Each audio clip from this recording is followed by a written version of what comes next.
I heard him mention those questions and how rough they may be. But I am delighted to have a chance to come and just visit with you. When they asked, would I participate in this program, I immediately said yes. Then they gave me my topic, and I went, okay. So, but anyway, I am glad to be here with you. Each time I give a speech, I'm reminded of what my mother used to tell me many years ago.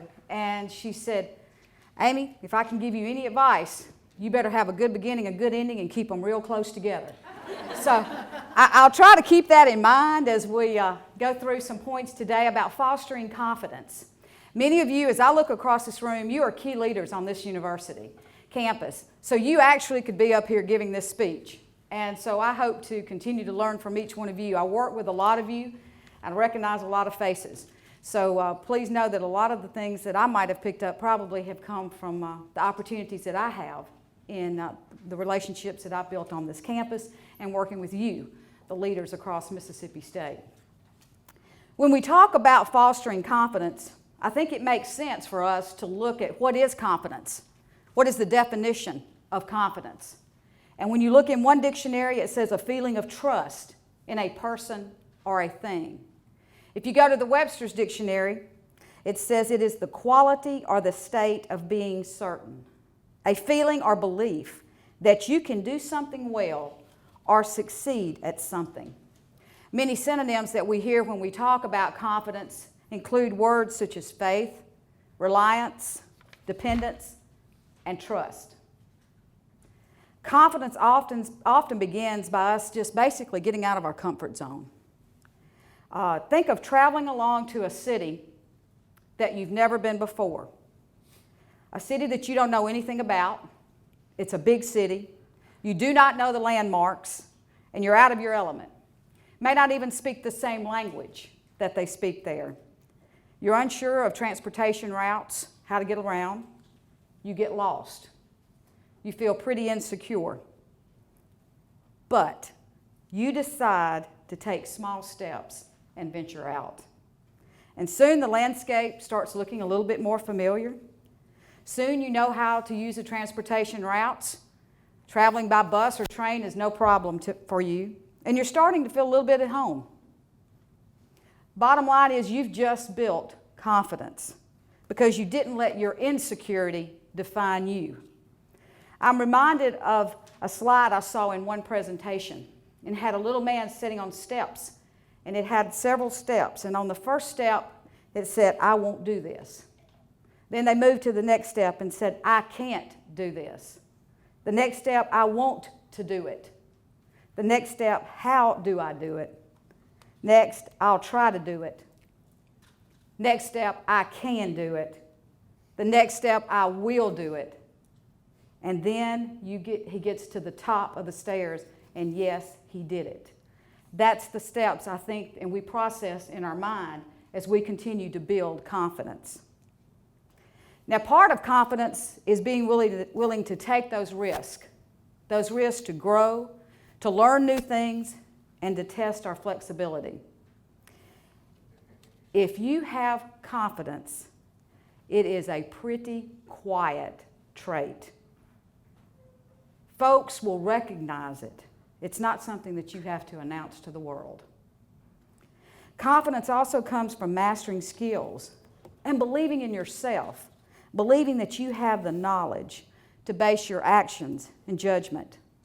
And remember, no one likes a know-it-all. Do you agree? None of us like to deal with a know-it-all. But we know that folks genuinely respect people they recognize as having substance behind their opinions and behind their actions. Think about people that you respect both personally and professionally. And I'll bet they have a quiet confidence. They feel confident in themselves, they know themselves well, and they know their capabilities. One individual that comes to mind for me is someone who served in the position that I was honored to serve in as Lieutenant Governor. Her name was Evelyn Gandy. She had a very quiet confidence about her. And that's the first one that comes to mind when I think of that. Confidence also knows its own limits. It doesn't pretend to know everything, because some of the most confident people I know have the confidence to say, I don't know. That means they're still learning. They're still willing to be honest about themselves. And in my opinion, that type of confidence deserves respect. So respect yourself. And the best way to demonstrate this, I had a former student that shared with me that he went to this conference and this speaker got up and went through this exercise that I want to share with you today. And I think it demonstrates how important it is to have confidence in yourself and to respect yourself. He said the speaker started off the seminar by holding up a $20 bill. Any of you ever heard this? So the speaker holds up the $20 bill and he asked the room of about 200. He said, how many of you would like this $20 bill? Every hand went up. And they said they all wanted it. He said, I'm going to give this $20 bill to one of you, but first of all, I've got to do a few things. So he proceeded to get the $20 bill and he just crumpled it up in his hand. And then he asked the same question. How many of you still want this $20 bill after it's been crumpled? Guess how many raised their hand? All of them. They said, we still want it. And he said, well, what would you do if I did this? He throws the crumpled $20 bill on the ground. He takes his shoe and he just kind of crumples it into the ground. And then he picks it up. And he said, now how many of you want it? All of you. Everyone still raised their hand and said, yes, I want that $20 bill. The speaker continued on by saying, you've all learned a very valuable lesson. No matter what I did to the money, you still wanted it because it did not decrease in value. It was still worth $20. Many times in our lives, we are dropped, we are crumpled, we are criticized, we are ground in the dirt by decisions that we make, by people we know, and by circumstances that come our way. But dirty or clean, crumpled or finely creased, remember that you are priceless. You are priceless to those that know you. And the worth of your lives comes not in what we do or who we know, but who we are. And I think that's a very valuable lesson that we all need to remind ourselves of. Melanie Kalurius once said, be humble in your confidence, yet courageous in your character. Never been a truer statement. You may ask, how does one become more confident? So I thought it would be helpful if we went over just a few steps. Number one, stop comparing. Stop comparing yourself and stay focused on yourself. Second, don't stress the little things. Now, Cindy and Lily are here and they work with me and George on a daily basis. They will tell me I need to practice what I'm preaching to you today.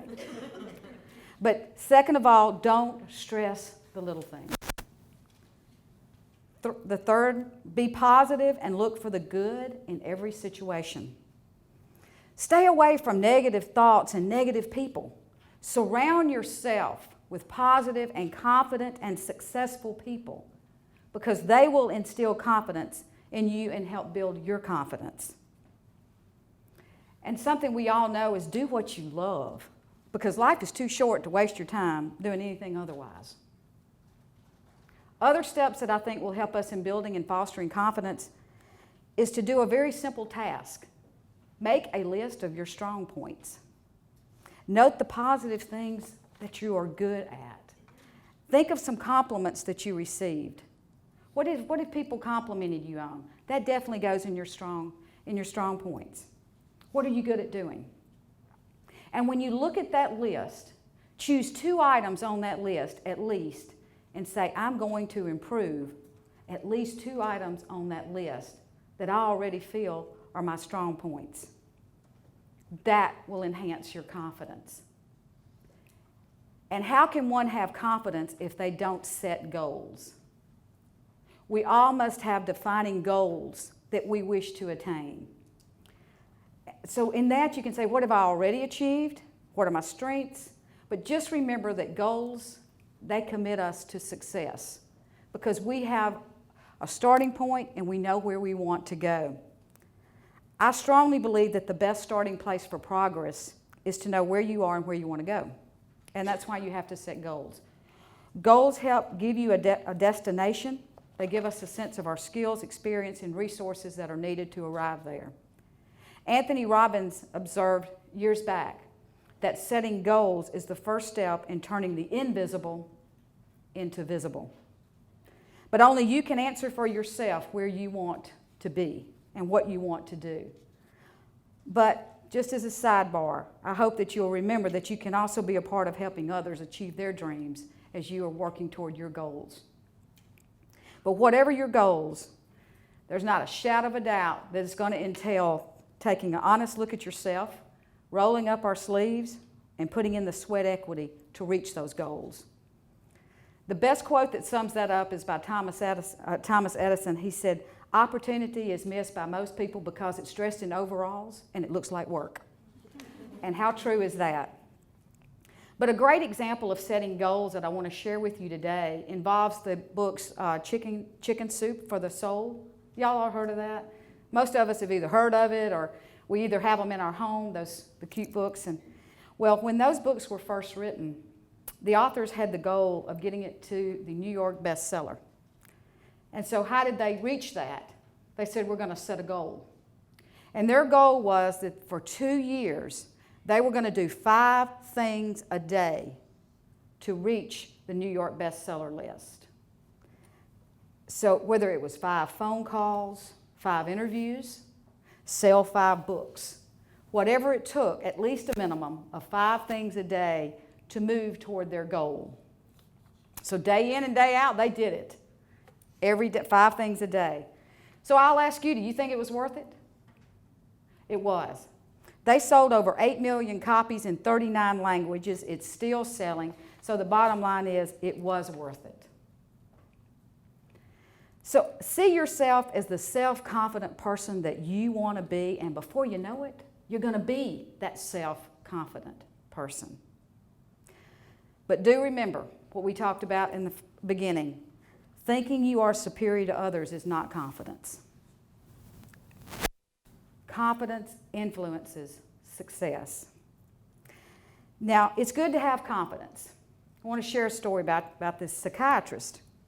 And I love this story. It was a successful psychiatrist. He was extremely confident. He was written up in all the magazines. He saw 8 patients a day. He obtained excellent results. And each patient would walk out of his office and they would be smiling from ear to ear. And they would give the doctor a warm handshake and tell him how much they felt so much better. And so there were those that speculated on his success. But only his assistant knew what it really was. Because at the end of the day, he would call her on the intercom and he would say, "Jody, can you bring me my hearing aid?" So confidence comes in all shapes and sizes. However you get it, that's up to you. But I encourage you to maximize your ability and your future potential. Do not let others hold you back. There's a great article by the Mind Two's editorial team board, and it says that confidence doesn't come when you have all of the answers, but it comes when you are ready to face all of the questions and face your insecurities. Eleanor Roosevelt said, "Nobody can make you feel inferior without your consent." And while I'm on a roll of quoting people, may I continue? Vincent van Gogh went further to say, he said, "If you hear a voice within you that says you cannot paint, then by all means paint, and that voice will be silenced." You know, as we go down this road in building our confidence, sometimes it may be shattered.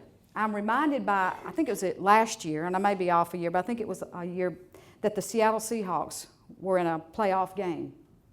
And Russell, I like sports, so sometimes I reference a lot of sports. But you may remember that I believe the Seattle Seahawks were playing the Green Bay Packers. And Russell Winston was quarterbacking.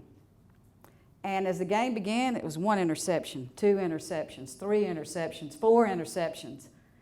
Well, you know, people were beginning to cut the TV off. They thought, oh my goodness, this is going to be a little one-sided.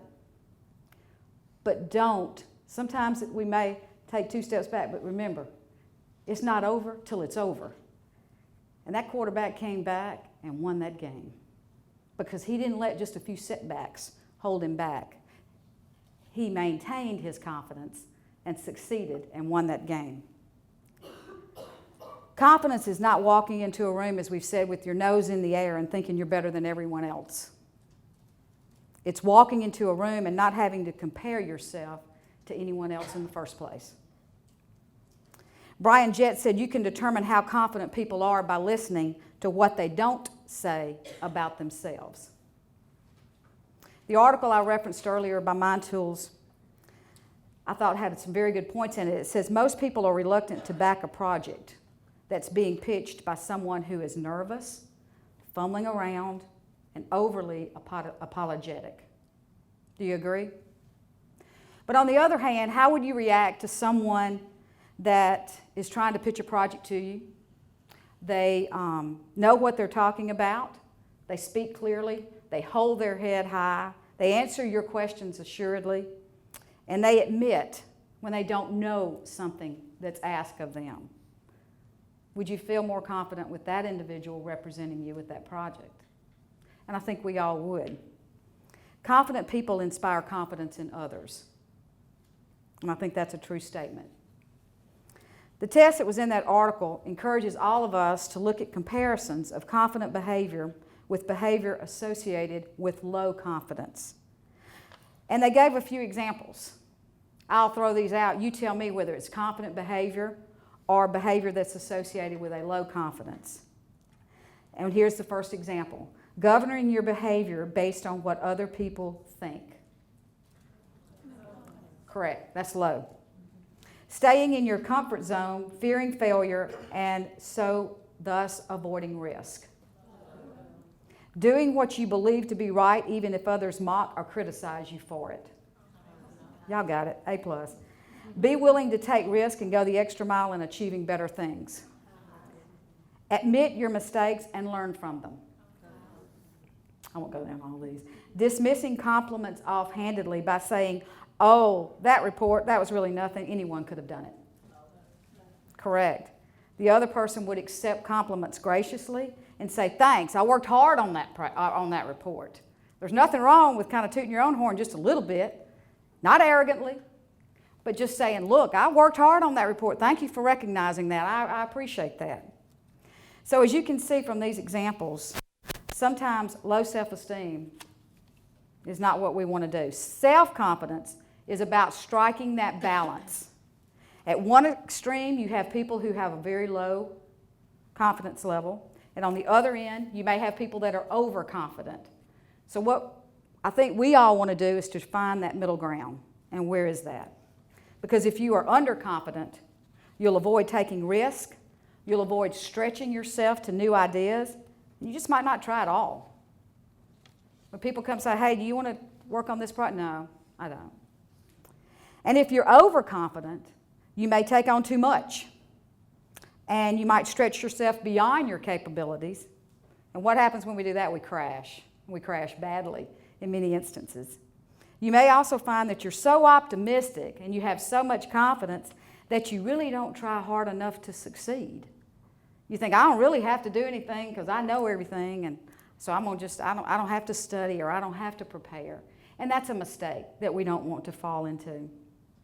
But getting this right balance is a matter of having the right amount of confidence, founded in reality on your true ability.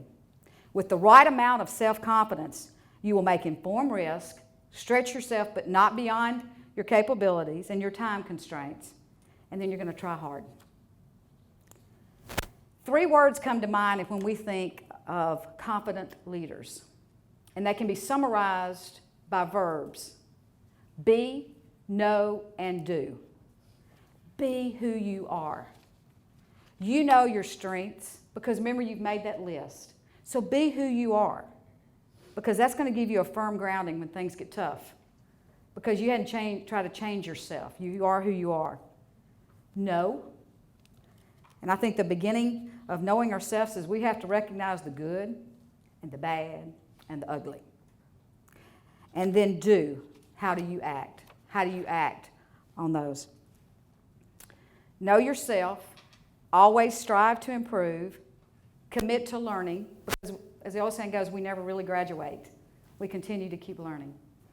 Commit to listening. What a tremendous attribute that can be, just to listen. George and I had a meeting, and I commend our president, because we had a meeting this morning for an hour and a half, and he listened attentively to all the issues that we were sharing with him. And you appreciate that in a leader. Commit to self-evaluation and show your competency. And many of you that have heard me speak before, I have a saying, and I don't know who said it. I walked through the room and it was on C-SPAN, and I get excited to watch C-SPAN. My niece says not to tell that because it says a lot about me. But it was on, and the statement was made. It said that if you are the smartest one in your group, then your group is too small. Even though you exude confidence, surround yourself with positive and confident people. Not a bunch of yes people that are going to tell you what you want to hear, because you want to know the true facts when you walk out of the room and how people really feel about it. And really confident people ask for feedback. And you have to be strong enough to be challenged and to welcome different opinions, because you truly can't measure success without getting feedback. Confidence, I think, requires us all to work to be proficient, to know the ins and out of a subject that we're talking about. An unknown author said that excellence is never an accident. It is always the result of high intention, sincere effort, intelligent directions, skillful executions, and the vision to see obstacles as opportunities. Surest way not to fail is to be determined to succeed and to be positive. And I think it says a lot if you can set that tone for those around you. Do you want to be known as Chicken Little, or do you want to be known as the little engine that could? And that might be a simple analogy to use, but I think it gets the point across.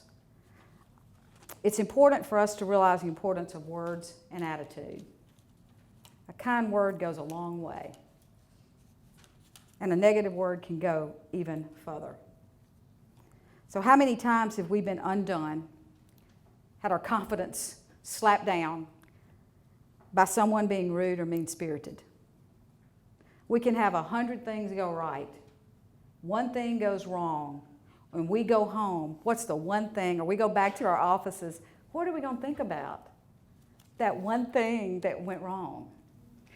I know when I was on the campaign trail, many times it was great when people would say, hey, we're for you, we're going to be for you. I could have 99 people tell me they were going to be for me, but that one individual that had choice words to tell me of why they were not going to support me was the one thing I remembered when I got home. And, you know, our campaign would remind me that it's like, get over it, you know. Look how many people were for you, you know. Get over it. You got to shed that. Get rid of it. So it's important to have positive thoughts, is why I share that with you. Because statistics show us that it is estimated that we as individuals have between 12,000 and 60,000 thoughts per day. Dale Smith Thomas shared this with us one time when she was here. She said you have 12,000 to 60,000 thoughts per day. This range is attributed to factors such as your level of creativity, personal and professional problem-solving requirements, whether you tend to be a thinker, and what your career entails. But on an average, an individual has 36,000 thoughts per day, which means we all at least probably have a thought every 2.5 seconds. Now, what a great opportunity it would be to fill those thoughts with positive thoughts and not negative thoughts, because that enhances our confidence. The Entrepreneur magazine stated that if you want to become more successful in your career, you can start by making a habit of talking and thinking more like the people you know or read about who are already confident and successful. Phrases you're never going to hear a confident, successful person say are the following. Number one, I can't do that. I did everything on my own. That was all my idea. And I'm not good enough. We've got to get that out of our vocabulary. Renowned businessman Jim Rohn said, you are truly the average of the 5 people you spend most of your time with. So surround yourself, the people you surround yourself with, it matters. And you can only build that confidence by having good and positive relationships. And Lee Iacocca, if you've read his book that he wrote, he has a statement in his book, and he said, you know, the one thing I forgot about was being nice and continuing to build those relationships. Because the one thing you want, if you're over a company like that, he said, is you want your people to be successful and you want them to be confident. And he said that, and I quote, I forgot to shake hands and be friendly, and it was an important lesson that I needed to learn. One of my favorite sayings is success is never final and failure is never fatal. Because we're going to make mistakes, a lot of them, along the way. A great leader, Abraham Lincoln, led our country at a time of division. And he said, my greatest concern is not whether you have failed, but whether you are content with your failure. Confident leaders are not. They always want to keep going because they know that people are depending on them. And for each of us, sometimes our road gets a little rocky. And we can either be content with stumbling or failing or falling, or we can push on with the belief that that road's going to smooth out again. To continue on with the story of Abraham Lincoln, he taught us that leaders are defined as much by how they handle success and confidence as how they handle failure or defeat. He became president in 1860. When he was nominated, he was neck and neck with William Seward of New York, Edward Bates of Missouri, and Salmon Chase of Ohio for the Republican Party nomination. We all know he won.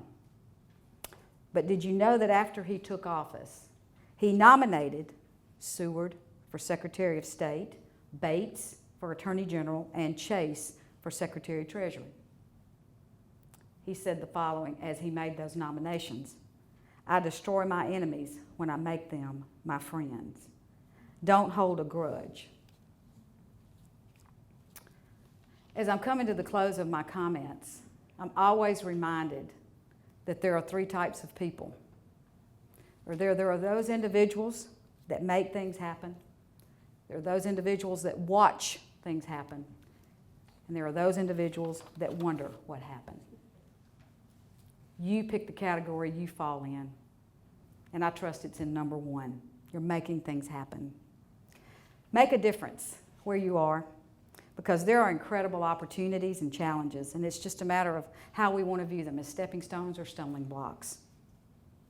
Lily Tomlin reminds us that the road to success is always under construction, and we truly know that. But as I close today, and we talk about fostering confidence, and we talk about building our confidence, I am so reminded of a great philosopher, a football star, a Dallas Cowboy, champion of dancing with the stars. Y'all about to decide it's Emmitt Smith? The great philosopher Emmitt Smith. If you hadn't read his book, I hope that you will, because it is excellent. Everything I have just said about fostering and building confidence, he summed up in one sentence.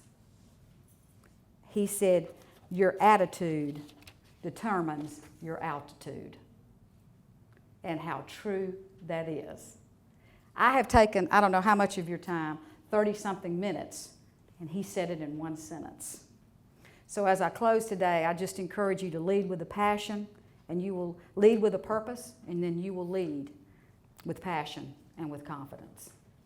So thanks for letting me share just a few comments about fostering confidence. I appreciate the chance to be with you, and we'll certainly try to answer any questions you may have. Great. But any of this that you're interested in, certainly I'll be glad to share it with you or let you know where I got it from. But I encourage you the best. If you have any questions, certainly let me know. And some of you that if you just say, hey, I'd like to talk to you afterwards or either come by your office sometime to visit. I hope that you will do that because my door is always open. I feel very honored and privileged to work at my alma mater at Mississippi State, and to work with each one of you. Okay. I have a question. You mentioned the campaign trail and the people that would tell you the what for and all of that. Yeah. How did you deal with that and keep your focus on the positive and the direction you're going in and not let that bring you down? Sometimes it's easier said than done. Okay. Sometimes, I have to confess, it's sometimes easier said than done. And many people say, if you're in politics, you have to have thick skin. And that is true. That is so true. But you're human. So some things, they do, they kind of sting every now and then. But I think that you do have to stay focused and say, I can't be detoured on my goal. I can't be detoured. If it's an issue if it's good constructive criticism, then certainly I'll try to address it. But if it's just someone that I need to thank them for their comment and move on, I think you have to just departmentalize where to take those comments and what to do with them. Fortunately, campaigns are like life. There's so many things that you have to do in the next hour and the next day that sometimes that just kind of forces us to say, okay, I got to move on. What was that I read yesterday? It said, don't look back, that's not the direction you're going. So I think we have to stay focused and look forward. But that's a great question.